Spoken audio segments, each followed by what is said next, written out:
কেতিয়াবা এনেই কথা পাতিবলৈ মন যায়, কোনো কাৰণ নাই, কোনো বিষয় নাই, কোনো সময় নাই, এনেই কথা পাতিবলৈ মন যায়।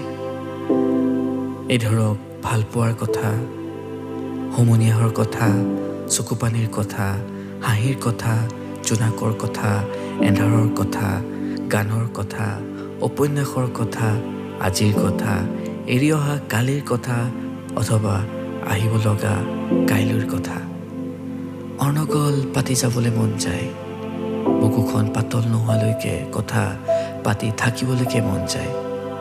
ঘড়ীটোলৈ নোচোৱাকৈ পাতিবলৈ মন যায় বহুত কথা। কিন্তু ফোনটোৰ নম্বৰবোৰ এটা এটাকৈ চাই চাই শেষ হোৱাৰ পাছত কথা পাতিবলৈ সেই নিজৰ সমনীয়াটোহে ৰৈ যায়। এনেকুৱাতে জীৱনে বিশেষজন বিচাৰে।